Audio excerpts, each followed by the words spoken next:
Good afternoon. You're welcome to the news update on NTA Benin. I am Amuli Okolo. The Edo State Governor, Mr. Gordon Obaseki, has approved the assignment of portfolios to the new commissioners who were recently inaugurated as members of the Edo State Executive. Some newly appointed permanent secretaries were also assigned portfolios. The commissioners and their portfolios are as follows: Adaze Agwele Kalu, Ministry of Finance; Okufu Silama, Ministry of Budget and Economic Planning; Zubairu Dada Abubakar, Ministry of Youth and Humanitarian Affairs; Asi Suraja Jibril, Ministry of Water Resources; Ogbede Faluyi Sibo, Ministry of Digital Economy, Science and Technology.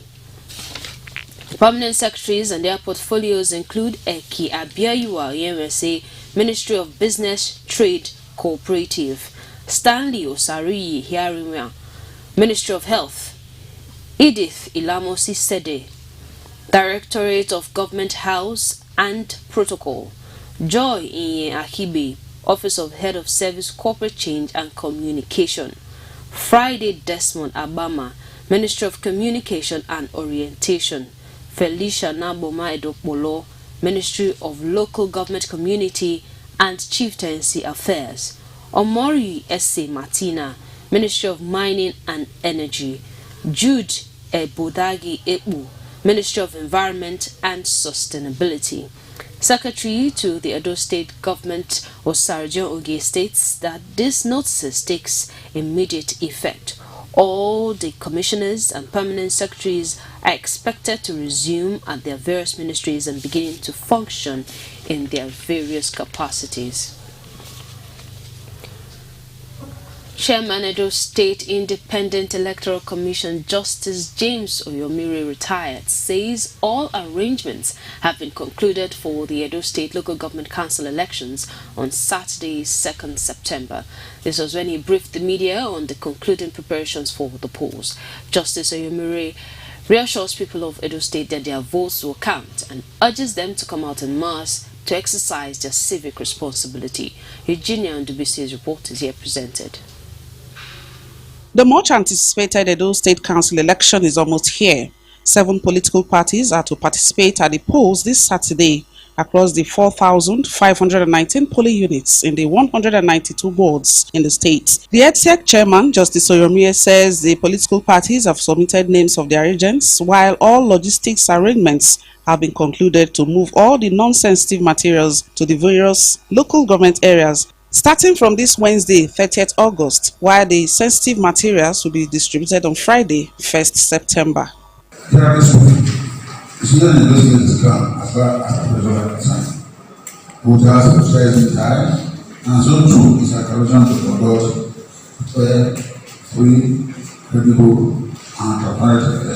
He further says adequate training has been given to all electoral officers and personnel across the 18 local government areas in readiness for the election.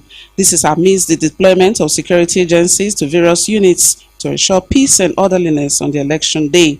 Chairman of NUJ, Festus Alenke, and others seek clarification, especially on accreditation of journalists for the election. There should be an accreditation of journalists for this election, because that is the routine. Even when national elections are coming up and all of us, journalists are protected. Others are written like police. The essence is to avoid marauders and miscreants from getting into the system and claiming to be journalists whereas they are not. The election starts 8:30 in the morning and ends at 2:30 in the afternoon. Meanwhile, all campaign rallies, processions, and media publicity by candidates will end midnight on Thursday, 31st August 2023. Movements are to be restricted for the period of the election. As Edo State celebrates 32 years anniversary of the creation of the state, the guest on Midweek Connect this Wednesday, a former Chief Whip of the Senate, Senator Roland Aware, reeled out the numerous achievements of the state, but not without some key areas that still need attention. He also spoke on preparation for this Saturday's local government election and recommended that all elected chairmen should reside in their domains to fast-track development at the grassroots. Henry Ikutokwa brings details. Senator Roland Owe stated that the glory of Edo State has been seen in the aspect of education, health, agriculture, youth empowerment, as well as infrastructure from successive governments since the state's creation. He wants the development of the state to be holistic and enjoined the government at all levels to maintain the efforts put on ground by former leaders. All schools in the old Benin, which now part of Edo State, were filled with teachers. All the secondary schools primary schools that were established under that regime of Professor Mbosani, teachers were there all through, along the line. If you go now to our rural areas, most of the schools are no longer functioning. All the secretarial building that was done by the Obamuda's administration and others were dead until of recent. If you go into our secretariat today, you think you are in London. So this present governor has done a lot to develop infrastructure on the ground. Local government election is coming in few days' time, and Senator Owe believes that as the closest to the people, there is need for a free, fair and credible pool for grassroots development. The local government election for coming up on Saturday, thank God for my party, we are ready by the grace of God. Certainly, I informed the governor some time ago, all chairmen to be elected must reside in their headquarters of the local government. He says he looks forward to a hitch-free exercise. In Benin, Henry Putukwa, NTA News. You can watch our news bulletins live on our YouTube channel NTA Benin, and you can reach out to the newsroom on any breaking news and happenings in Edo State. The number to call is 091-5355-9648. You can also send WhatsApp messages to the same number. We'll take our first break. Please stay tuned. We'll have more reports for you when we come back. Join us every day on NTA Benin Network Center, Channel 7, VHF. Star Times on Channel 103. You can log on to our social media handles: YouTube, NTA Benin; Facebook, NTA Benin; Twitter, NTA Benin 1. For breaking news, call our news desk on 091-535-59648. NTA Benin, the award-winning station. Do you live in Aduawa and environ? Or you need a conducive and open field in Aduawa for your wedding receptions, birthday parties, annual ceremony, family or corporate event in a serene and conducive environment that is close to nature? Then look no further. NTA Benin Aduawa is a place for you. NTA Benin Aduawa has a large field for all your events and ceremonies. Also, at NTA Corporate Headquarters TV Road, we have a state-of-the-art, fully air-conditioned ultra-modern hall for all kinds of indoor events with a standby generating set, guest room, constant power supply. We also have the NTA Pavilion for all outdoor events at the same venue. Guess what? Our prices are affordable, locations are easily accessible, venue is conducive and highly secure. Our outside broadcast van is available 24 hours and can broadcast your events live. And above all, you can air your event on our award-winning programs like Events and Style. Wow! What are you waiting for? Grab this opportunity and have your celebration in a grand style. For inquiries and bookings, please call NTA Benin, the award-winning station.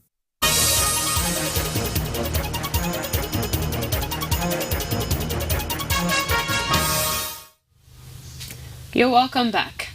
Grappling with the impact of subsidy removal from PMS, the PTDF Professional Chair in Renewable Energy University of Benin has organized a workshop on benefits inherent in the transformation of agro-waste to biodiesel to meet energy sufficiency in Nigeria. Bukola Rubisi has the details.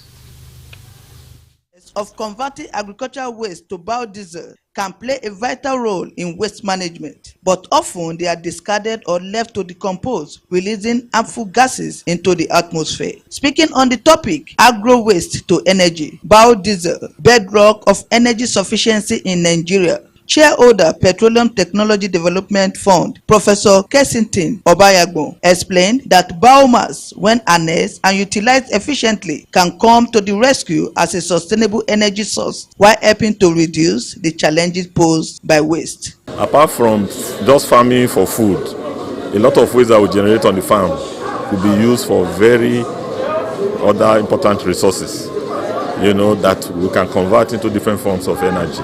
The Vice Chancellor, University of Benin, represented by Deputy Vice Chancellor, Ekenwa Campus, Buniyami Ayinde, and other speakers are hopeful that the findings in biodiesel research can contribute to economic growth through job creation and rural development. We always say is that we don't want our research work to lie low on the shelves. We want to take them out, so that the entire people, the entire population will be able to benefit maximally from it. Well, it's a good thing that we have PTDF coming to assist us, because like we do tell people that what we produce in the university is the manpower, intellectual capacity for the entire society and the world at large. We are not just interested in conducting a research that will end up on the shelf in the university.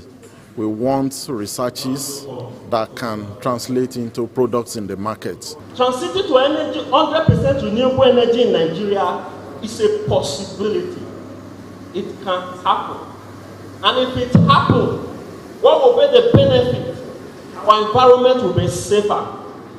The issue of carbon effect will be what? A thing of the past. Some participants put the workshop in perspective. Being able to generate a fuel source such as biodiesel, which can power cars, which can power heavy-duty machinery, I think that's a very beautiful thing, that if we can produce this thing on a very large scale. I've learned that our waste products can be renewable and can be converted to something meaningful in our life and our everyday living. The participants were taken through a pilot stage of the biodiesel plant. In Benin, Bukola Urubusi, NTA News. The Ambrosia Lee University chapter of the Academic Staff Union of Universities has had a press conference in Benin to highlight what it says is misinformation in the progress report submitted to the visitor of the university by the Special Intervention Team, SIT. AAU chapter chairman Dr. Cyril Onobusele described the reports as embarrassing, misleading and damaging. Paul Umukago tells us more.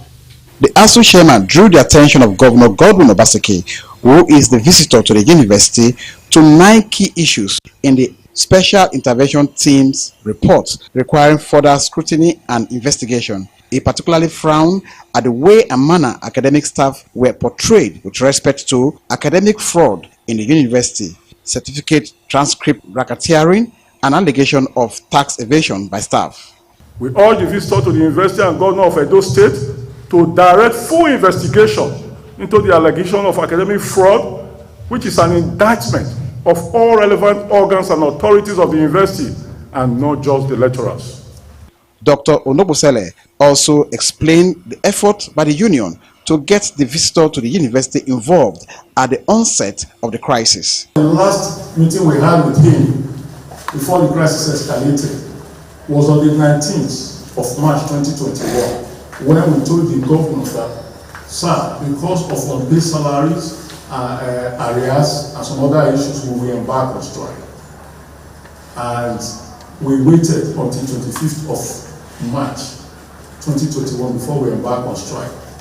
That lasted for 66 days. By 31st of May, it was suspended with memorandum of action that they will look into the problem. That was not looked into, that was what led to the strike of 18th February 2022. The union appealed to the Edo State government as a matter of urgency to implement the decisions reached at the last stakeholders meeting on the crisis held on 16th March 2023. In Benin, Paul Omukago, NTA News. Wife of Edo State Governor Betsy Obaseki has praised the enduring qualities of hard work, diligence and forthrightness exemplified by Rosemary Walker Ali, the wife of the former governor of Old Bendel State, late Professor Ambrose Ali. Mrs. Obaseki gave this commendation in the United Kingdom as she joined the octogenarian to celebrate her 80th birthday anniversary in Birmingham. Good luck, Naini reports. The governor's wife, who was in the United Kingdom, underscored the profound impact of Professor Ambrose Ali's leadership during his tenure as governor. She highlighted the enduring significance of policies and programs he championed, adding that the initiative provided by the late governor provided trajectory of progress recorded in Edo State. The Edo State First Lady said among the reasons why the governor opted to pay her late husband's his pensions and gratuity was to put the record straight. She then presented a document to this effect to the former First Lady of Bender State. We will remain grateful to both of you for your policies and programs which have stood the test of time and uplifted our people. The impact of these policies in education, urban and rural development, and healthcare, among others, are the foundations upon which Edo State rests today. Chief Rosemary Ali Walker expressed gratitude to the First Lady of Edo State for traveling all the way from Nigeria to join her in celebration. Chief Ali Walker, a known philanthropist, pledged to support free surgeries for children with cleft lips, an initiative named Operation Smile. I'd like to first of all thank Mrs. Obaseki for making this journey to come to make my birthday special. It was very, very kind of you. So I personally am going to give a donation to Operation Smile because I think it's a fantastic job and it must have changed so many children's lives. Governor Obaseki in 2018 sought and obtained a posthumous presidential pardon for late Governor Ambrose Ali, a request that was ratified by the Council of States in 2020. In Benin, good luck in Aini, NTA News. It's time for another break. Please stay tuned.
You're welcome back to the news update. Now in sports, the dominance of Edo State in gymnastics in Nigeria has been consolidated with the introduction of an annual grassroots competition for children from 2 years and above, showcasing their talents and skills.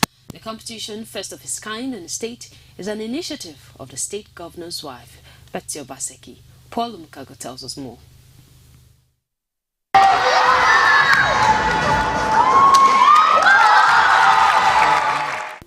The performance of these children and their senior colleagues is an indication of the huge comparative advantage the state has over other competing states in Nigeria. Competing at different levels of aerobics and artistic gymnastics, guests were held spellbound as the athletes gave out their best in a bid to make podium finish.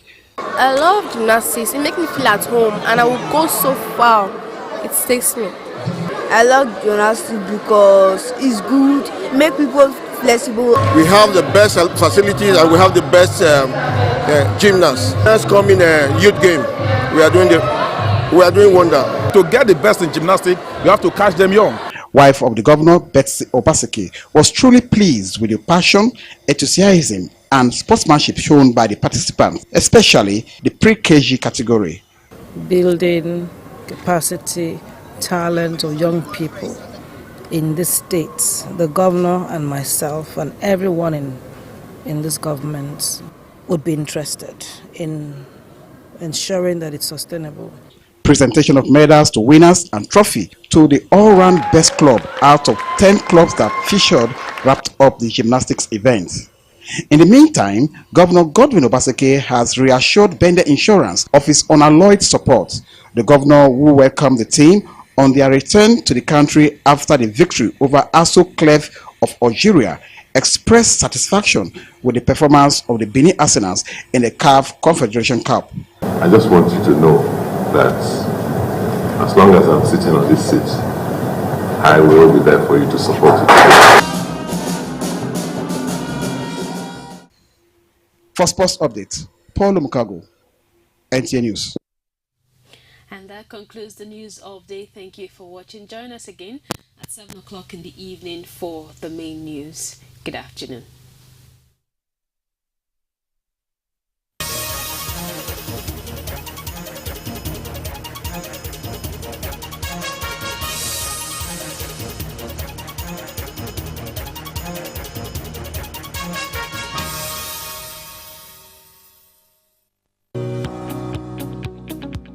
Green Park Academy, Green Park Montessori, a bastion of academic excellence, invites parents and guardians to enroll their children and ward in our award-winning institution.